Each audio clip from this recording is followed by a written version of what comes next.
The antique violin in Jasmine Bennett's trembling hands was worth more than her entire yearly salary, and she had just dropped it. Time seemed to freeze as the instrument tumbled toward the marble floor of the auction house showroom. Her heart stopped, her breath caught, and she watched in horror as months of careful cataloging work was about to shatter into expensive pieces. Then, impossibly fast, a pair of strong hands caught the violin inches from disaster. Jasmine looked up into the darkest eyes she had ever seen, belonging to a man whose presence commanded the entire room without him saying a single word. "Careful," he said, his accent thick and unfamiliar, each syllable rolling with a richness that made her pulse quicken for an entirely different reason than panic. "This Stradivarius has survived 3 centuries. Would be a shame to lose it now." Jasmine's cheeks burned as she carefully took the violin back, cradling it like the precious artifact it was. "Thank you. I don't know what happened. I've handled hundreds of pieces and never. First time for everything." The corner of his mouth lifted slightly, transforming his severe features into something warmer. He was tall, easily over 6 feet, with broad shoulders filling out an impeccably tailored charcoal suit that probably cost more than her car. His black hair was swept back, and his olive-toned skin suggested Mediterranean or Middle Eastern heritage. Everything about him screamed wealth and power, from his confident stance to the platinum watch glinting at his wrist. "I should get this back to the vault," Jasmine managed, trying to steady her voice. She was 26 years old and had worked at Morrison's auction house for 3 years, yet she suddenly felt like a clumsy intern again. "You work here." He stepped closer, and she caught a whiff of expensive cologne, something woody and masculine that made her head spin slightly. "I'm an art and antiquities specialist. I authenticate and catalog pieces for our auctions." She tucked a strand of her light brown hair behind her ear, wishing she had worn something more impressive than her simple navy dress and flats. "Are you here for the preview?" Something like that. His eyes held hers for a moment longer than necessary. "I'm Lucas Bradford." The name meant nothing to her, though clearly it should have based on the way he said it. "Jasmine Bennett. Again, thank you for the save. You must have incredibly fast reflexes. Comes from years of practice." He glanced at the violin. "Will you be handling the auction for this piece?" "Assisting, yes. The main auction is next Saturday. Then I'll see you there."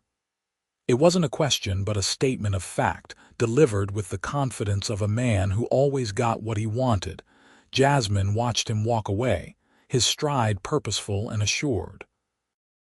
Margaret Chen, her supervisor, appeared at her elbow moments later, eyes wide with barely suppressed excitement. "Do you have any idea who that was?" Margaret hissed. "Lucas Bradford. Should I know him?" Margaret grabbed her arm. "Lucas Bradford is only one of the wealthiest men in the Middle East. His family owns oil fields, shipping companies, and half the real estate in Dubai. He's worth billions with a B, Jasmine, and he was talking to you." Jasmine felt her stomach drop. "I nearly destroyed a Stradivarius right in front of him. But you didn't, and now he knows your name." Margaret waggled her eyebrows suggestively. "He's single, you know. There are always articles about which socialite or model he's dating, but nothing ever sticks, and he's only 32. "Margaret, stop. He's a client. A very important client, apparently, which means I need to be professional." But even as Jasmine said it, she couldn't forget the way his eyes had held hers, or the little flip her heart had done when he smiled. The rest of the week passed in a blur of preparation for the auction. Jasmine threw herself into her work, cataloging pieces, verifying provenance, and coordinating with collectors. She told herself she wasn't thinking about Lucas Bradford, even though she definitely was. Every time the showroom doors opened, her eyes flicked up, searching for that commanding presence. He didn't return until the night of the auction itself. The Morrisons' main gallery was packed with wealthy collectors, art dealers, and curious observers. Jasmine wore her best black cocktail dress and had actually spent time on her hair and makeup, though she refused to admit to herself why. She was stationed near the floor manager, ready to answer any questions about the pieces going up for bid. Lucas arrived 20 minutes before the auction started, and Jasmine felt the exact moment he entered the room. It was like the air pressure changed. He wore a different suit tonight, this one midnight blue and perfectly fitted with a crisp white shirt open at the collar. No tie. Somehow the casual touch made him even more attractive. Their eyes met across the crowded room. He didn't smile, but something in his expression softened as he navigated through the crowd toward her. "Miss Bennett." His voice sent shivers down her spine. "Mr. Bradford, welcome. Can I help you with anything before the auction begins? Walk with me." Again, not a question. He offered his arm with old-fashioned courtesy that seemed natural coming from him. Jasmine glanced at her supervisor, who made shooing motions with her hands. Taking a breath, she placed her hand lightly on Lucas's arm. The muscle beneath the expensive fabric was solid and warm. They moved through the gallery, pausing at various displays. Lucas asked intelligent questions about the pieces, revealing a depth of knowledge about art and antiquities that impressed her. He wasn't just a wealthy collector buying trophies. He genuinely appreciated the history and craftsmanship. "This Roman cameo," he said, studying a delicate carved gemstone. "3rd century. 2nd, actually. The detail work suggests it was created during Hadrian's reign, possibly as a gift for his wife Sabina." Jasmine pointed to the intricate carving. "See how the artist captured the draping of the fabric. That level of skill was rare even then. You love this." It wasn't a question. "I do. Every piece has a story, a connection to real people who lived and loved and created beautiful things. Sometimes I can spend hours researching a single object, trying to understand its journey through time." She realized she was rambling and stopped, embarrassed. "Sorry, I get carried away." "Don't apologize. Passion is rare and valuable." His dark eyes studied her face with an intensity that made her breath catch. "Where did you study?" "NYU for my undergraduate, then a master's program in art history at Columbia. Not as glamorous as traveling the world, but I loved every minute." She smiled ruefully. "Student loans are still a nightmare, but worth it." Something flickered in his expression, though she couldn't read it. "Education is never wasted. My father insisted I study business at Oxford, but I spent more time in museums than lecture halls." "Rebel billionaire," she teased gently. "Something like that." The auction announcer called for everyone to take their seats. Lucas's hand covered hers where it rested on his arm. "Sit with me. I'm working, I can't just, please." The single word, spoken quietly, held more weight than any demand could have. Jasmine knew she should refuse. This was inappropriate, unprofessional, and would definitely raise eyebrows. But she found herself nodding, following him to a prime seat in the 3rd row. Margaret gave her a thumbs up from across the room. The auction proceeded smoothly. Lucas bid on several pieces, winning an 18th-century Persian manuscript and a set of Roman coins without even seeming to notice the astronomical sums involved. When the Stradivarius came up, Jasmine held her breath. The bidding was fierce. The violin had an estimated value of $3 million, but within minutes, it had climbed past $5 million. Lucas raised his paddle with calm authority, placing bids in $100,000 increments as if it were nothing. Finally, at $7.2 million, his last competitor dropped out. "Sold to paddle number 47, the auctioneer announced. "Mr. Lucas Bradford, Applause rippled through the room. Lucas barely acknowledged it, instead leaning close to Jasmine. "Dinner with me tonight?" "That's not really a question," she whispered back. "No." His eyes glinted with something that might have been amusement. "It's not. I don't even know you." "Then we should fix that, yes." He stood as the auction concluded, offering his hand. "Please, Jasmine, let me take you to dinner." The use of her first name, combined with the genuine request in his voice, broke through her professional reserve. "One dinner." "One dinner," he agreed, though his smile suggested he was already planning many more. An hour later, after Jasmine had finished her post-auction duties and changed into a burgundy dress she kept in her office locker, she found herself in the back of a luxury sedan with Lucas. The driver navigated smoothly through Manhattan traffic while Lucas made a phone call in rapid Arabic, his voice taking on different cadences and tones. Even though she couldn't understand the words, she found herself mesmerized by the sound. He ended the call and turned to her. "Sorry, business." "It's fine. What language was that?" "Arabic.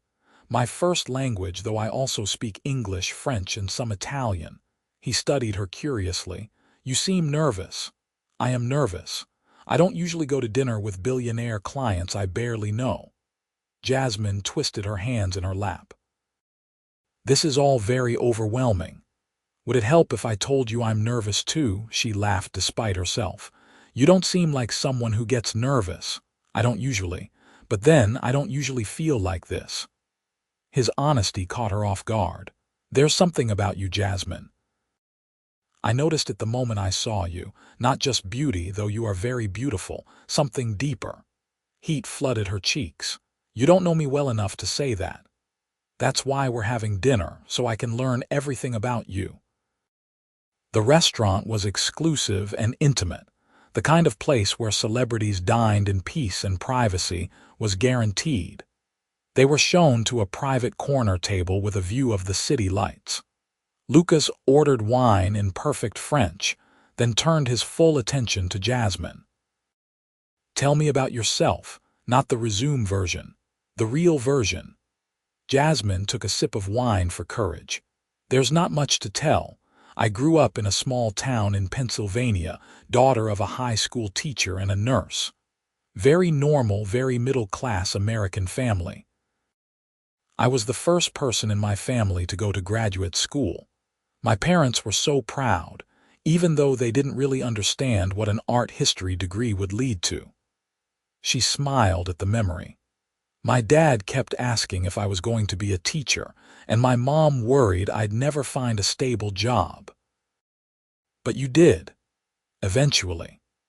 After a year of unpaid internships and living on ramen noodles, Morrison's took a chance on me 3 years ago, and I've worked hard to prove myself. What about you? What's it like growing up as a billionaire?" Lucas's expression grew more guarded. "Complicated. My father built his fortune from nothing, starting with a single shipping vessel and turning it into an empire. He's a brilliant man but traditional in his views. He has very specific ideas about family, duty, and honor." "Sounds intense." "It is. I'm the eldest son, which means everything falls on my shoulders. My younger brother Rashid has more freedom, though he still faces pressure. My sister Amira has the hardest path of all. Father has been trying to arrange her marriage since she turned 21. Arranged marriage. That still happens, in many cultures, yes. It's expected in my family." Lucas's jaw tightened. "I've refused. It's caused significant conflict. But if you're the eldest son, don't you have to follow tradition?" "That's what my father says. But I've built my own business ventures separate from the family company. I have leverage, though using it damages my relationship with my parents." He met her eyes. "Some things are worth fighting for, like the right to choose my own path, my own future, my own wife." The word wife hung in the air between them. Jasmine's heart raced.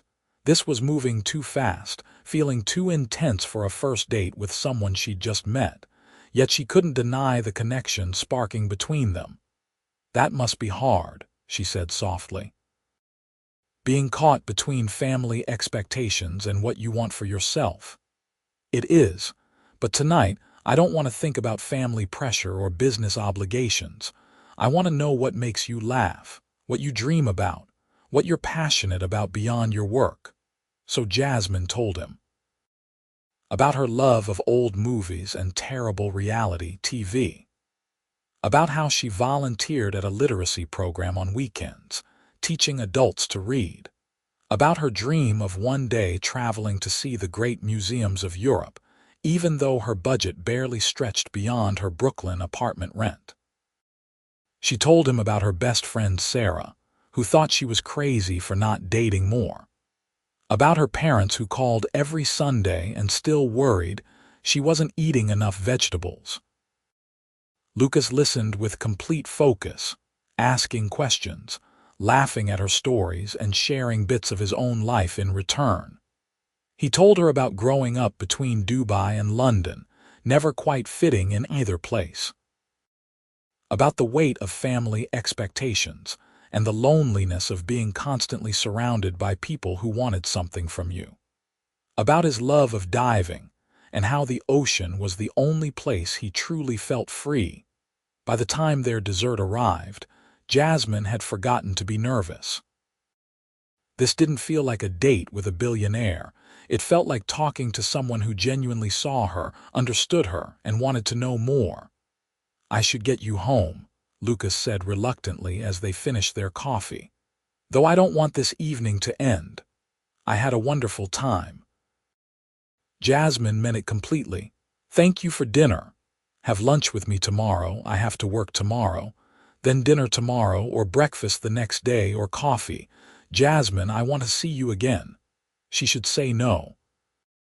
This was moving too fast, and there were so many reasons why this couldn't work. Cultural differences, wealth disparities, family expectations. Yet when she looked into his eyes, all those logical reasons evaporated. "Dinner tomorrow," she agreed. His smile transformed his face, making him look younger and infinitely more approachable. "I'll pick you up at 7. Tomorrow turned into the next day and the next and the next. Within a week, Jasmine was seeing Lucas nearly every evening. He took her to restaurants she'd only read about in magazines, to private gallery showings and jazz clubs hidden in unmarked buildings. But what she loved most were the quiet moments. Walking through Central Park at dusk, sharing street food from vendors, sitting in her tiny apartment watching movies on her ancient laptop, because Lucas had never experienced a normal movie night on a couch. "This is incredible," he said one evening, 2 weeks into whatever they were doing, eating Thai takeout on her second-hand sofa. "I've never done this before." "Eaten pad Thai," Jasmine teased, "felt normal. Like I'm not constantly being watched or judged or evaluated for what I can provide." He set down his food and turned to face her. "You make me feel like just Lucas, not Lucas Bradford, heir to billions, not the eldest son with all the responsibilities, just me. You are just you to me." She reached out, touching his face gently. "I don't care about your money or your family name. I care about the man who saves violins from disaster and gets excited about ancient Roman coins and laughs at my terrible jokes." Lucas caught her hand, pressing a kiss to her palm. "Jasmine, I'm falling for you. I know it's fast, I know it's complicated, but I can't help it." Her heart soared and plummeted simultaneously. "I'm falling for you too, but Lucas, your family, your culture, the expectations. How can this possibly work?" "We'll make it work, because the alternative is unthinkable." He pulled her closer, his forehead resting against hers. "I've never felt this way about anyone, never wanted someone's happiness more than my own ambitions. You've changed everything for me." When he kissed her, it was gentle and reverent, full of promise and possibility. Jasmine melted into him, letting herself believe that maybe, impossibly, this could actually work. The first cracks appeared a month into their relationship. Lucas's phone rang during dinner at her apartment. He glanced at the screen and tensed. "I have to take this. It's my father." He stepped into her tiny bedroom, speaking in rapid Arabic. Through the thin walls, Jasmine could hear the conversation growing heated. When Lucas emerged 15 minutes later, his expression was stormy. "Everything okay?" she asked carefully. "My father is coming to New York next week. He wants to meet with me about business, but really it's about checking up on me, making sure I'm not doing anything that would embarrass the family." Lucas ran a hand through his hair, frustration evident in every line of his body. "Does he know about me?" "No, not yet." He saw her expression and quickly added, "Not because I'm ashamed. Never that. But my father is traditional and controlling. If he knew I was seeing someone he hadn't approved, someone outside our culture, he'd do everything in his power to end it. Maybe you should tell him anyway." "I don't want to be a secret, Lucas. You're not a secret, but you're precious to me and I need to protect what we have, at least until I figure out how to make my family understand."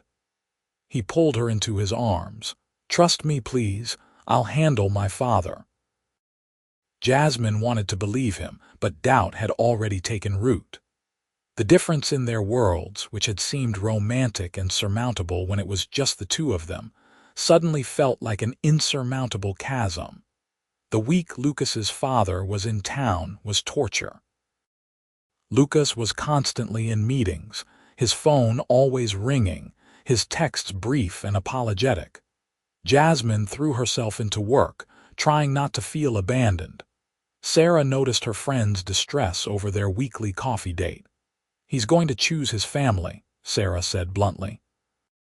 She was a corporate lawyer, practical and direct, with short black hair and sharp eyes that missed nothing. Men like that always do. The culture clash alone would be impossible, but add in billions of dollars and family expectations. "Jasmine, you're going to get your heart broken." "You don't know him like I do," Jasmine protested. "He's different. He loves me." "Has he said that?" Jasmine hesitated. Lucas had said he was falling for her, that she was precious to him, that he'd never felt this way before. But the actual words "I love you" hadn't been spoken. "Not exactly. But I can feel it." Feelings aren't enough when you're dealing with this level of cultural and financial difference. His family will never accept you, and eventually, he'll have to choose. Sarah squeezed her hand sympathetically. "I just don't want to see you devastated when it falls apart." But Sarah was wrong, Jasmine told herself. What she and Lucas had was real and strong and worth fighting for. He would prove it. Except Lucas didn't call for 3 days. When he finally showed up at her apartment late one evening, he looked exhausted and defeated. "I'm sorry," he said immediately, pulling her into his arms. "My father is impossible. He suspects something. He's been questioning me about why I'm spending so much time in New York, why I haven't returned to Dubai, who I'm seeing." "What did you tell him?" "Nothing specific." "But Jasmine, he's insisting I return home for my cousin's wedding next month. It's a huge family event and refusing would cause a massive scandal. I have to go." "Okay." Jasmine kept her voice steady. "How long will you be gone? 3 weeks, maybe a month?" "There are business meetings scheduled around the wedding and my father expects me to be present for all of it. A month." It felt like an eternity. "Come with me." Jasmine pulled back to look at him.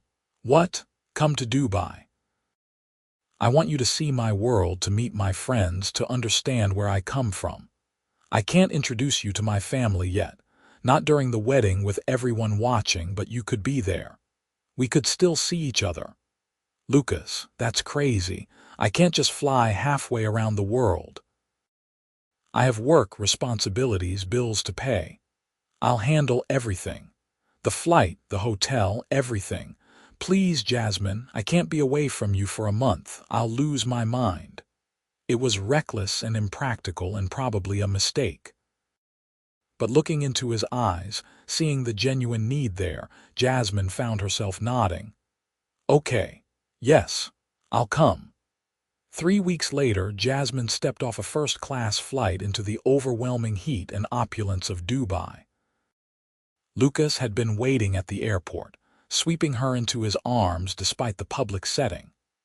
The hotel he'd booked her into was breathtakingly luxurious, with floor-to-ceiling windows overlooking the city and a bathroom bigger than her entire Brooklyn apartment. "This is too much," she protested when he showed her the suite. "Nothing is too much for you." He kissed her softly. "I have to go to a family dinner tonight, but tomorrow I'll show you everything. The souks, the beaches, the desert.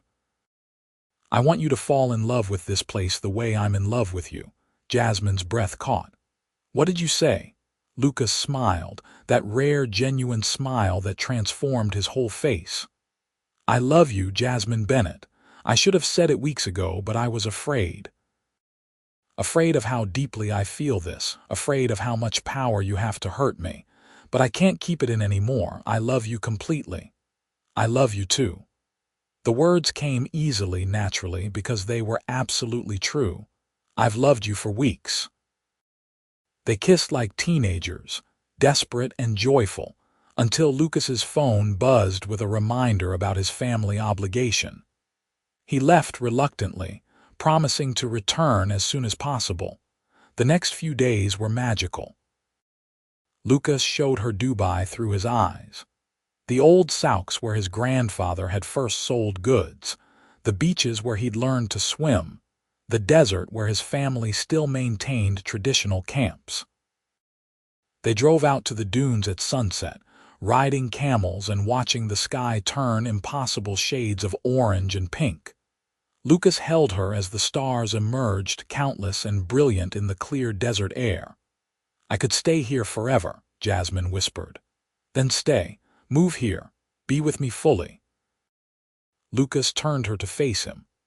"I know I'm asking a lot. You'd have to leave your job, your friends, your family. But I'm building something here separate from my father's empire. I have my own investments, my own companies. I could give you a job if you wanted to keep working, or you could pursue your own interests. Money would never be an issue. Lucas, I can't just abandon my whole life." "Why not? What's holding you there that's worth more than what we have together?" Put that way, Jasmine couldn't think of a good answer. Her apartment was a rental. Her job, while she loved it, wasn't a once-in-a-lifetime opportunity. Her parents would worry, and she'd miss Sarah terribly, but people had long-distance relationships all the time. And here, with Lucas, she could be part of something bigger, more exciting, more passionate than anything she'd dreamed possible. "Let me think about it," she said finally. "That's all I ask. Just consider it." He kissed her temple. "Now come on, I want to show you the stars from the observatory." The wedding celebration approached, and Jasmine saw less of Lucas as his family obligations intensified. He was apologetic but trapped, pulled into endless pre-wedding events and meetings. Jasmine explored Dubai on her own, visiting museums and markets, trying to imagine what life here would actually be like. Then, 4 days before the wedding, everything fell apart. Jasmine was having breakfast in the hotel restaurant when a woman approached her table. She was stunning, wearing a designer dress and enough jewelry to buy a small country, with perfect makeup and an expression of cold fury. "You must be the American." The words were accented but clear. "I'm Layla Al-Rahman, Lucas's intended." Jasmine's stomach dropped. "His what?" "His betrothed. The woman his father arranged for him to marry when we were children. Did he not mention me?" Layla's smile was sharp as glass. "How typical. Men like Lucas think they can have everything, the dutiful arranged marriage and the exciting foreign romance. But I'm here to tell you it won't work. He will marry me in 6 months, whether he wants to or not. His family's honor depends on it, and honor is everything to people like us." "I don't believe you." Lucas would have told me. Would he? Or would he let you fly across the world on false hope, playing house while his real life continues without you? Layla leaned closer. Go home, American girl. You don't belong in our world and you never will. Lucas might think he loves you, but when his father applies pressure, when the family closes ranks, he'll choose us. He has to. She swept away, leaving Jasmine shaking with anger and fear. Immediately she called Lucas, but his phone went to voicemail. She tried 3 more times over the next hour before finally texting, "We need to talk. Now." He showed up at her hotel room 6 hours later looking harried. "I'm sorry, I was in meetings all day. What's wrong?" "Who's Layla Al-Rahman?" Lucas went absolutely still. "Where did you hear that name?" "She came to see me, told me she's your betrothed, that you're marrying her in 6 months regardless of how you feel about me. Is it true?" "It's complicated." "That's not an answer, Lucas." He scrubbed his hands over his face. "When I was 10 years old, my father and Layla's father made an arrangement. A business merger combined with a family union. At the time, it was just words, a distant possibility. But as we got older, both families began treating it as fact. Layla and I were expected to marry once I turned 30. You're 32. I've been fighting it for 2 years, refusing to set a date, making excuses, putting distance between myself and the family business. That's why I spend so much time in New York and London, why I've built my own enterprises. I've been trying to create enough independence that I can refuse without destroying my family. But you never told me." Jasmine felt tears burning in her eyes. "You let me fall in love with you, convinced me to come here, talked about me moving to Dubai, all while you had this hanging over you. Were you ever going to tell me?" "Yes. I was waiting for the right moment. I needed to break the engagement completely first, needed to have that confrontation with my father from a position of strength. I was going to tell him after the wedding, when all the guests were gone and I had his full attention. I have a plan, Jasmine. But did it occur to you that I had a right to know before? That maybe I should have been able to make an informed decision about whether to risk my heart on someone who might have to choose between me and his entire family. I knew you'd react like this. Knew you'd see it as impossible and give up without fighting. Fighting. I don't even understand the battlefield. I don't speak the language or know the culture. I can't compete with a woman who's been groomed her whole life to be the perfect wife for someone like you. I'm just a broke American girl who catalogs antiques. What was I thinking?" "You were thinking that love matters, that what we have is worth fighting for, and you were right." Lucas grabbed her hands. "I love you, not Layla, not any woman my father approves of. You, and I will break this engagement. I will choose you. I just need a little more time." "Time for what?" "For you to slowly pull away as the pressure builds. For us to have this same fight over and over until we're both exhausted and resentful. Lucas, I can't be someone's secret.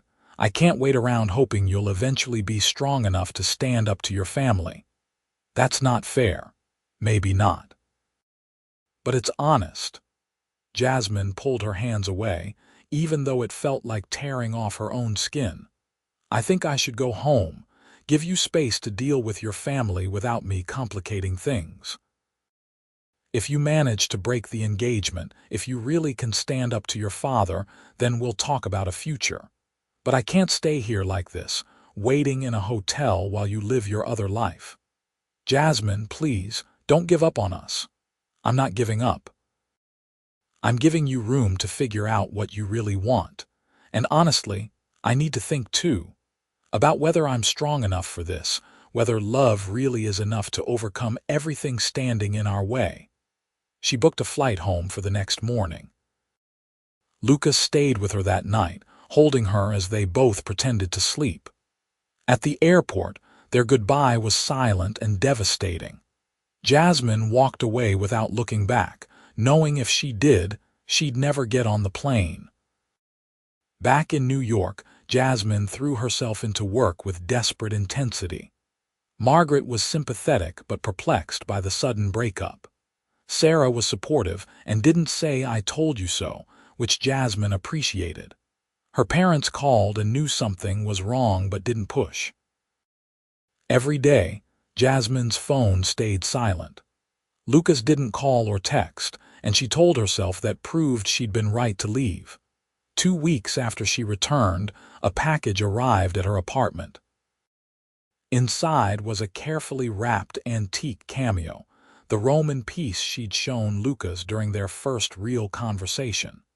A note in his handwriting said simply, "So you don't forget there are people across centuries who fought for their love and won." Jasmine cried for the first time since leaving Dubai. She put the cameo on her dresser where she could see it every morning and tried to find hope in the gesture. 3 weeks. 4. A month passed. Morrison's had a major auction coming up, and Jasmine volunteered to handle the most intense preparation work, anything to keep her mind occupied. She was cataloging a new acquisition, a set of medieval manuscripts, when Margaret appeared in the doorway of the archive room. "Jasmine, you have a visitor. I'm really busy. Can you tell them to make an appointment? I don't think this is someone who takes no for an answer. Besides, he's brought some interesting pieces for authentication." Something in Margaret's tone made Jasmine look up. Conference room 2. "And Jasmine, don't keep him waiting too long." Heart pounding, Jasmine made her way to the conference room. Through the glass wall, she could see Lucas standing with his back to the door, looking out over Madison Avenue. He wore a dark blue suit, his posture as commanding as ever, but something about him seemed different. Older, maybe, or just tired. She opened the door. "Lucas." He turned, and the expression on his face made her breath catch. Relief, love, hope, all mixed with uncertainty. "Jasmine. Thank you for seeing me. Margaret said you had pieces for authentication, a flimsy excuse to ensure you'd meet with me. I wasn't sure you would otherwise." He gestured to the table. "Though I did bring some items. My mother's jewelry collection. She wants to know their true value and history." "Your mother." Jasmine moved closer, examining the stunning pieces laid out on velvet cloth. Pearl necklaces, gold bangles, intricate gemstone rings. "These are beautiful and old. Some of these look Ottoman era. My mother's family has been collecting for generations. She's finally interested in cataloging everything properly." He paused. "She asked me to bring them to you specifically. She knows about me, she does now, as does my father, my siblings, my extended family, and anyone else who matters." Lucas moved to stand beside her, close but not touching. "I broke the engagement with Layla 3 days after you left. Told my father I wouldn't marry her under any circumstances, that I was in love with someone else, and that he could either accept it or lose me entirely." Jasmine gripped the edge of the table. "What did he say?" "Many things, most of them angry. He threatened to disown me, to cut me off from the family business, to publicly denounce me. I told him to do what he felt necessary, that I'd built enough independence to survive without his money, but I couldn't survive without you." Lucas. "It was bad, Jasmine, worse than I'd imagined. Layla's family was furious. They considered it a breach of honor. There were threats of legal action over broken business agreements. My mother was caught in the middle, trying to mediate. Rashid and Amira were supportive but frightened by the fallout. It took weeks of negotiations, lawyers, and family meetings before things settled. Why didn't you call me? Tell me what was happening?" "Because I needed to finish it completely. Couldn't come back to you with half measures or uncertainties. I needed to stand before you having truly chosen you over everything else." He finally reached out, taking her hand gently. "And I needed my family to accept it, truly accept it, before I asked you to be part of my life again. And have they accepted it? Not all of them. My father is still angry and hurt. He thinks I've dishonored the family. Some of my cousins agree with him, but my mother has come around. She wants to meet you, which is why she sent her jewelry. It's a gesture of acceptance, a way of including you in family history." Jasmine felt tears building. "I don't know what to say. Say you still love me. Say you'll give us another chance. Say you'll let me spend the rest of my life proving that choosing you was the easiest decision I've ever made. I never stopped loving you, not for a single day." She turned to face him fully. "But Lucas, I'm still scared.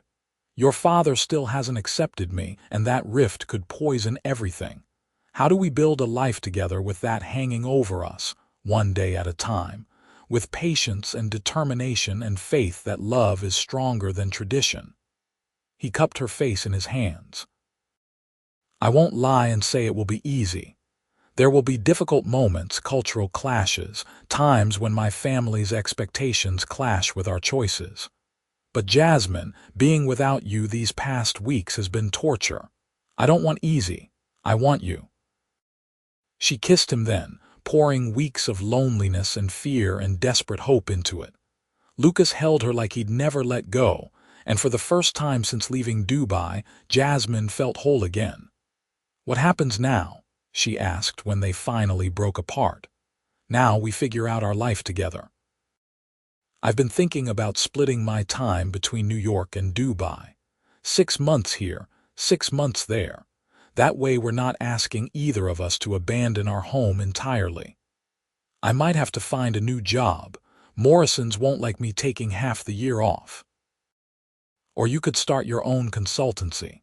I know collectors in both cities who would pay well for your expertise. You could work independently, set your own schedule, choose your own projects." It was tempting, the kind of freedom she'd never imagined possible. "Can I think about it?" "Take all the time you need. I'm not going anywhere," he smiled. "Though I should tell you my mother wants to have dinner with us. Tomorrow night if you're available. She's only in New York for 3 days. "Tomorrow? Lucas, I can't meet your mother with 1 day's notice." "I don't know what to wear, what to say, how to act around her. Be yourself. That's all she wants to see. The woman who made her stubborn son finally stand up for his own happiness." He kissed her forehead. "She's going to love you, almost as much as I do." Meeting Lucas's mother turned out to be less terrifying than Jasmine anticipated. Nadia Bradford was elegant and formidable, with sharp eyes that missed nothing, but she also had a warmth that put Jasmine somewhat at ease. They met at a restaurant that specialized in traditional Middle Eastern cuisine, and Nadia insisted on ordering everything. "You must try the lamb," she said, her English accented but perfect, "and the saffron rice. Lucas says you appreciate history and culture, so you must experience authentic food. Thank you for meeting with me, Mrs. Bradford, and for trusting me with your jewelry collection. Please call me Nadia, and thank you for agreeing to authenticate the pieces. I've been meaning to have it done for years, but never found someone I trusted with my family's history." Nadia's gaze was assessing but not unkind. "Lucas speaks of you constantly. Your intelligence, your passion for your work, your kindness. He's different since meeting you. Happier but also more determined, stronger. He's pretty incredible himself." "He is, though his father might disagree at the moment." Nadia sighed. "My husband is a difficult man, raised in traditional ways with firm beliefs about family and honor. Lucas's refusal to marry Layla was a deep blow. Not just the practical implications, but the challenge to everything my husband believes about duty and obligation. I never wanted to cause problems for your family." "No, child, you didn't cause this. These tensions have existed for years, since Lucas was old enough to question his father's decisions. You simply became the catalyst that forced everything to the surface." Nadia reached across the table to pat Jasmine's hand, "Which is perhaps a good thing. My children deserve to choose their own paths, even if those paths look different from what my husband and I imagined. Do you think he'll ever accept me? Lucas's father, honestly, I don't know. He's stubborn and proud, and you represent everything he fears. Western influence, loss of control over his children, the dilution of our cultural traditions. But he also loves his son, and he doesn't want to lose him entirely. Perhaps with time and patience, he'll come to see what I already see, that you make Lucas truly happy. The evening continued with surprisingly easy conversation. Nadia asked about Jasmine's family, her work, her interests. She shared stories about Lucas as a child, painting a picture of a serious boy who collected rocks from beaches and spent hours studying the patterns. By the time dessert arrived, Jasmine felt like she'd passed some crucial test. "I hope you'll visit us in Dubai," Nadia said as they were preparing to leave. "Properly this time, as Lucas's partner, not hiding in a hotel. Stay at the family compound. Meet Rashid and Amira officially. Let us show you that not everyone in the Bradford family is as stubborn as my husband." "I'd like that very much." In the car afterward, Lucas pulled Jasmine close. "See, that wasn't so terrible. Your mother is wonderful, intimidating but wonderful. She likes you, I could tell. And her approval means everything. She'll work on my father, slowly wearing down his resistance. It's her special talent." Over the next few months, Jasmine and Lucas built their life together carefully and intentionally. Jasmine gave notice at Morrison's, though they asked her to stay on as an independent consultant for special projects. She began building her own authentication and appraisal business, with Lucas helping connect her to collectors and dealers. Her first major client was Nadia, whose jewelry collection turned out to be even more extensive and valuable than anyone had realized. Lucas rented an apartment in Manhattan, insisting Jasmine move in with him. It was smaller than she expected, just 3 bedrooms in a normal building, nothing like the penthouse luxury she'd anticipated. "I want a home, not a showpiece," he explained. "Somewhere we can be comfortable and normal. Or as normal as possible given the circumstances." They traveled to Dubai 4 months into their reconciliation. This time, Jasmine stayed at the Bradford family compound, a stunning estate that managed to feel both palatial and homey.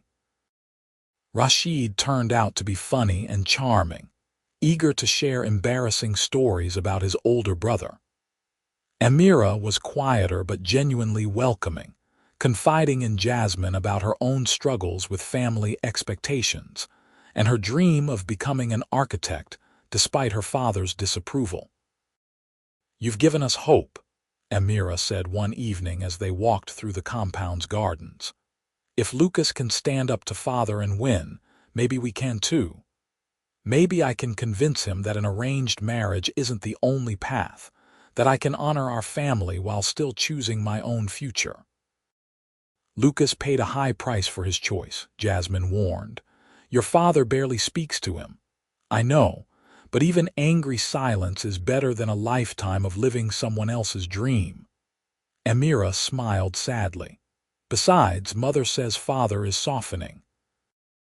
He asked about you yesterday, wanted to know what you were studying at university, what your parents do. He's pretending it's casual curiosity, but mother says it means he's trying to understand." The confrontation with Lucas's father came unexpectedly, 2 days before Jasmine and Lucas were scheduled to return to New York. Jasmine was alone in the library, researching a client project when Karim Bradford walked in.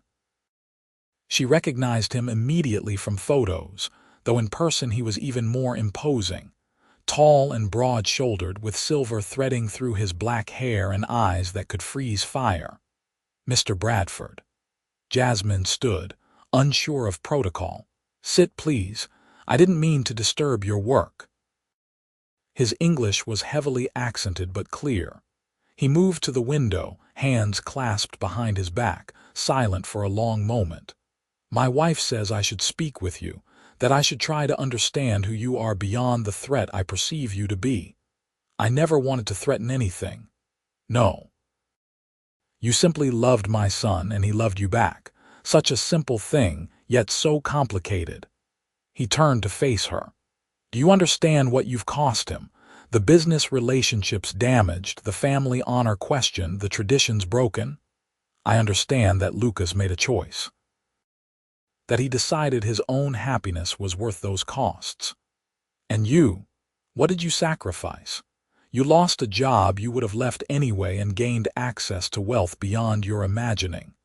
Forgive me, but from my perspective, you won everything while my son lost pieces of his heritage.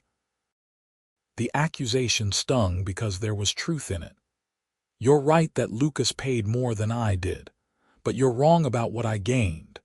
Yes, I have access to financial security now, but I also inherited the constant fear that I'm not enough. That I'm too American, too casual, too different from the woman you wanted for your son.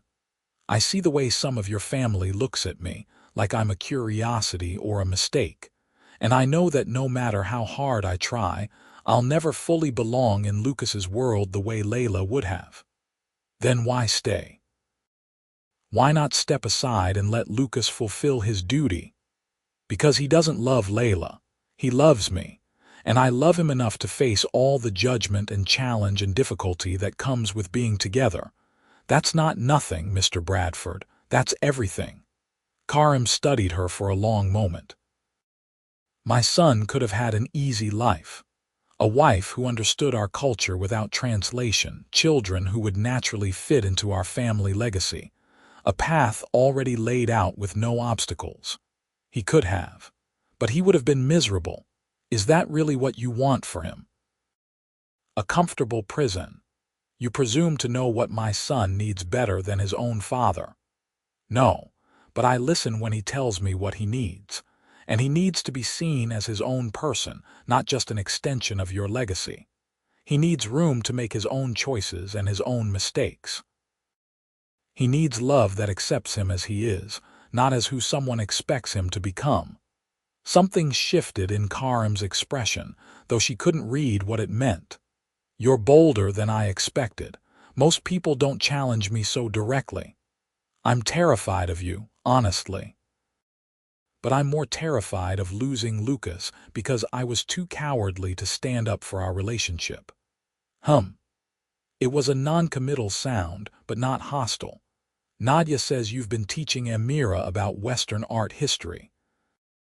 That you spent 3 hours yesterday helping her understand Renaissance perspective techniques.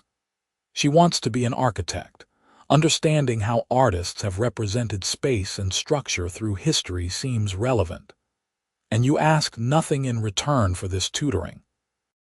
She's brilliant and passionate. Getting to share my knowledge with someone who actually cares is its own reward. Karim was silent again, his gaze distant. Finally, he said, I don't approve of my son's choice. I think he could have managed his obligations more gracefully. But Nadia reminds me that inflexibility breaks while what bends can survive storms. Perhaps I've been too inflexible.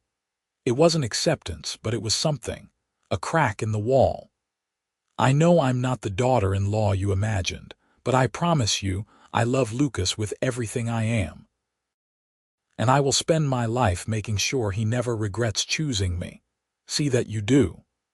Karim moved toward the door, then paused. Nadia is planning a dinner before you leave. I will attend. I expect you to sit beside me and answer my questions about your family and your intentions. Truthfully. Of course. After he left, Jasmine sat down shakily. Lucas found her 20 minutes later still processing the conversation. My father cornered you, he said, reading her expression immediately.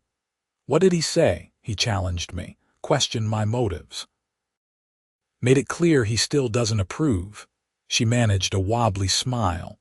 But he's coming to dinner tomorrow, and he wants to talk more. That's something, right? Lucas pulled her into his arms. That's everything. My father doesn't waste time on people he's already written off. If he's engaging with you, asking questions, showing up to dinners, he's trying. In his own difficult, stubborn way, he's trying to understand. The dinner was tense but civil. Karim asked about Jasmine's parents, their values, how they'd raised her. He wanted to know her views on family, children, faith, tradition. Jasmine answered honestly, not trying to soften her American perspective, but also showing respect for his concerns. By the end of the evening, Karim hadn't smiled or offered approval, but he'd nodded a few times and even asked her opinion on a business matter involving art acquisition. Progress, Nadia whispered to Jasmine as the evening ended. Slow progress, but progress nonetheless. Back in New York, life settled into a new rhythm. Jasmine's business grew, earning her recognition in authentication circles. Lucas continued building his investment portfolio, focusing on tech startups and sustainable energy. They traveled between New York and Dubai regularly, maintaining connections to both worlds. Jasmine's parents finally met Lucas 10 months into their relationship. Her mother Betty was flustered by his wealth and status, constantly apologizing for their modest home and simple cooking. Her father Tom was more direct. "You make my daughter happy," he asked Lucas during a walk around their Pennsylvania neighborhood. "I try to, sir, every day." "And you're serious about her, not just playing around until someone more suitable comes along." "Sir, there is no one more suitable. Jasmine is everything to me. I plan to marry her with your blessing if you'll give it." Tom stopped walking, studying Lucas with a father's assessing gaze. "You really mean that? I've never meant anything more in my life." "Then you have my blessing. Though fair warning, you hurt her and you'll answer to me. I don't care how many billions you have." Lucas smiled. "I'd expect nothing less, sir." He proposed 2 months later, not at a fancy restaurant or with some elaborate production, but on an ordinary Tuesday evening in their apartment. They'd ordered pizza and were watching an old movie, curled together on the couch. During a commercial break, Lucas muted the TV and turned to her. "Marry me." Jasmine blinked. "What? Marry me, be my wife. Let's build our whole life together officially and forever." He produced a ring from his pocket, a stunning piece with a center diamond surrounded by smaller stones in a vintage setting. "This was my grandmother's ring. My mother gave it to me 3 months ago, said she'd been saving it for the right woman. I've been carrying it around waiting for the perfect moment, but then I realized this is the perfect moment. Us here, being normal and happy and completely ourselves. Jasmine Bennett, will you marry me?" "Yes." She was crying and laughing simultaneously. "Yes, absolutely yes." The ring fit perfectly, sliding onto her finger like it had always belonged there. They kissed until the movie came back on, and then they ignored it completely in favor of celebrating their engagement more thoroughly. Planning the wedding became a complex negotiation between cultures and families. Karim insisted on certain traditional elements, while Jasmine's parents wanted a ceremony their friends would understand. Eventually, they compromised on 2 celebrations: a traditional Islamic wedding in Dubai, followed by a smaller American ceremony in Pennsylvania. "2 weddings means we get to commit to each other twice," Lucas said when Jasmine worried it was too much. "How is that a bad thing?" The Dubai wedding was first, held at the Bradford family compound with 400 guests. Jasmine wore a custom gown that incorporated both Western and Middle Eastern design elements, modesty meeting elegance. The ceremony was in Arabic, with translations whispered to her by Amira, who stood as one of her attendants. When Lucas lifted her veil and saw her face, his eyes filled with tears. "I love you," he whispered in English. "In any language, in any culture, always." The reception was elaborate and overwhelming, with endless courses of food and hours of celebration. But the moment Jasmine treasured most came late in the evening when Karim approached them on the dance floor. "May I?" he asked his son. Lucas nodded, stepping back. Karim took Jasmine's hands in his, not quite dancing but swaying slightly to the music. "I was wrong about you," he said quietly.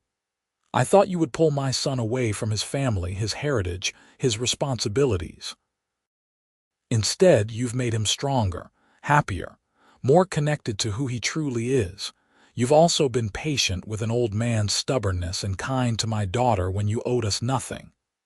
"Thank you," Jasmine managed, throat tight with emotion. "Welcome to our family, daughter, truly welcome."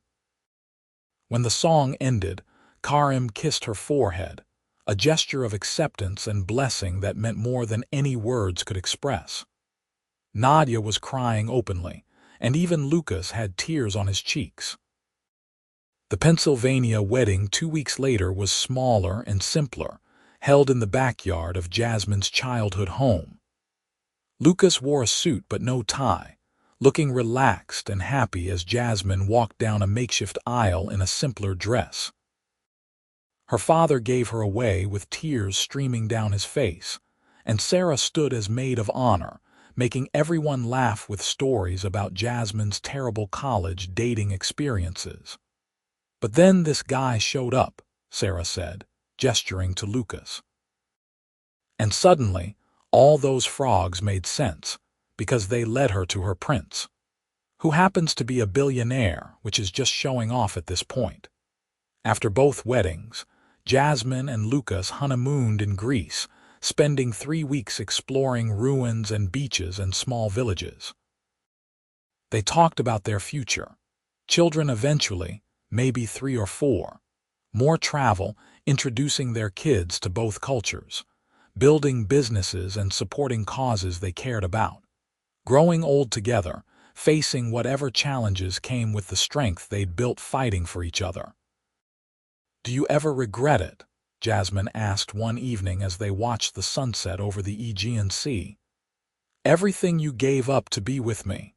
I didn't give anything up. I traded an obligation for a choice, and I got you in the bargain. Best deal I've ever made." Lucas pulled her closer. "Besides, I gained more than I lost. I have a partner who sees me, not my bank account or family name. I have love that I chose and fought for. I have a father who finally respects me enough to let me live my own life. How could I regret any of that, when you put it that way?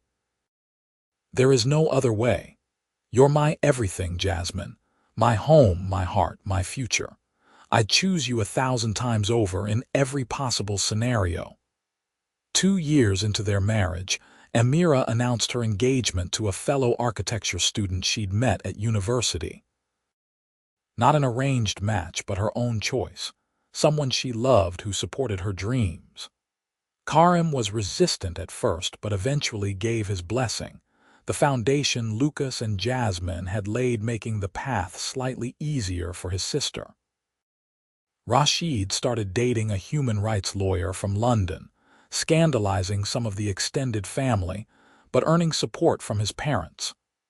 The Bradford family was changing, adapting, learning that tradition could coexist with individual choice. When Jasmine became pregnant with their first child, both families celebrated with equal enthusiasm. Betty arrived in Dubai for the birth, getting along surprisingly well with Nadia despite the language barrier and cultural differences. They bonded over their shared love of their children and excitement for the grandchild. "Families are funny things," Betty said one evening as they waited for news from the delivery room. "We're all so different from such different worlds, but love makes us the same. We all want our kids happy and healthy and loved." "Yes," Nadia agreed. "Love transcends everything else. My son taught me that, and his wife proved it." When their daughter was born, they named her Layla Amira Bradford, honoring both the woman Lucas hadn't married and the sister who'd supported them. It was a gesture of forgiveness and moving forward, showing that the past didn't have to poison the present. Karim held his granddaughter with tears in his eyes. "She has your mother's face," he told Lucas. "And Jasmine's spirit, I think. She'll be strong and determined and impossible to control." "Perfect," Lucas said, wrapping his arm around Jasmine as they watched his father bond with their daughter. Just like her mother. 3 years later, twin boys arrived, Marcus Thomas and Rashid Joseph, blending names from both cultures and both families. The compound in Dubai expanded to include a wing for Lucas's family, a place they could stay during their regular visits. Jasmine's parents became frequent travelers, losing their small-town nervousness about flying halfway around the world. "Who would have thought?" Tom said one evening, watching his grandchildren play in the Dubai compound's pool. "My little girl married to a billionaire, living between 2 continents, raising kids who speak 3 languages. It's like something from a movie." "A movie with a happy ending," Jasmine said, leaning against Lucas as they supervised the chaos of bath time. "The best kind." On their 5th wedding anniversary, Lucas took Jasmine back to Morrison's auction house, where everything had started. He'd arranged with Margaret to have the gallery to themselves for an hour. "Remember standing right here?" he asked, pulling her to the spot where he'd caught the falling violin. "The moment I first saw you, I was mortified. You were this commanding stranger, and I'd nearly destroyed a priceless instrument. I was struck dumb. I'd walked into that auction house on a whim, bored and restless, looking for distraction. Instead, I found my whole future." He turned her to face him. 5 years married, almost 7 years since that day. 3 children, 2 countries, one incredibly complicated but ultimately beautiful life. "And I love you more now than I did then, which I wouldn't have thought possible. I love you too. Even when you're being impossibly stubborn or making unilateral decisions about where we're spending Christmas. That was one time, and my mother was very persuasive. 3 times, but who's counting?" She kissed him softly. "Thank you for saving that violin. And for saving me from a life I never knew I was settling for. Thank you for seeing past the money and the complications, for believing we could make it work even when it seemed impossible, for giving me a family and a home and a reason to be the best version of myself." They stayed in that gallery for another hour, reminiscing about their journey and dreaming about their future. More children, maybe. Definitely more adventures. Business expansions, travel, watching their kids grow up navigating 2 worlds just like their parents. The path hadn't been easy. There were still moments of cultural friction, times when Karim's traditional values clashed with their choices, family members who never fully accepted the marriage. But they faced everything together, united by love that had proven stronger than expectations, traditions, or the vast differences in their backgrounds. Years later, when their daughter Layla was old enough to ask about how her parents met, Jasmine and Lucas would tell the story together, trading off narration like they'd rehearsed it 100 times. "Your father caught a falling violin and I caught his heart," Jasmine would say. "Your mother showed me that love means choosing each other every single day, no matter what obstacles stand in the way," Lucas would add. And Layla, wise beyond her years, would smile and say, "So basically, you're both really dramatic." They couldn't argue with that. Their love story had been dramatic from the start. Billionaire meets middle-class girl, cultures collide, families resist, but love conquers all. It was the stuff of romance novels, except it was real. Messy and complicated and absolutely real. The antique shop Jasmine opened in her late 30s became her pride and joy, a place where she could share her passion for history and beauty with the world. Lucas invested in sustainable energy projects that would shape the future for their children. Together, they established a foundation supporting arts education in underprivileged communities in both America and the Middle East. Their children grew up fluent in Arabic and English, comfortable in board rooms and bazaars, at home in penthouses and small-town America. They learned early that love was the bridge between worlds, that respect for different cultures didn't mean choosing one over the other, and that family was defined by love rather than tradition alone. On their 20th anniversary, surrounded by children, grandparents from both sides, and friends who'd become family, Lucas raised a glass in a toast. 20 years ago, I thought I knew what my life would look like. Dutiful son, arranged marriage, predictable path.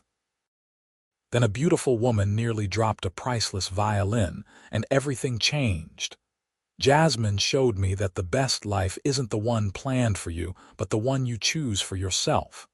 To my wife, thank you for being my choice, my partner, my everything. Here's to 20 more years and beyond.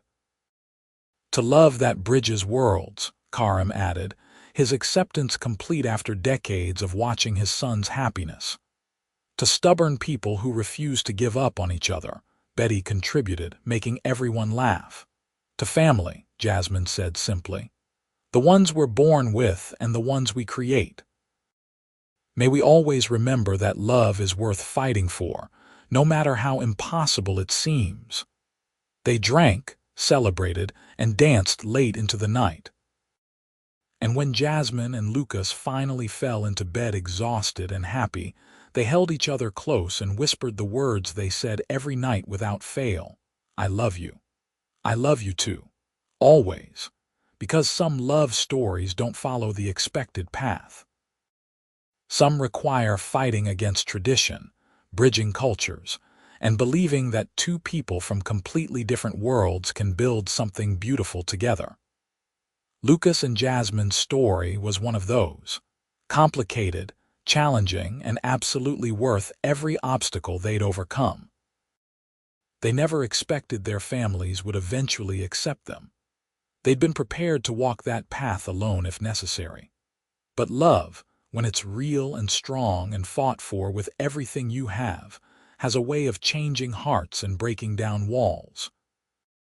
And in the end, their love didn't just unite two people.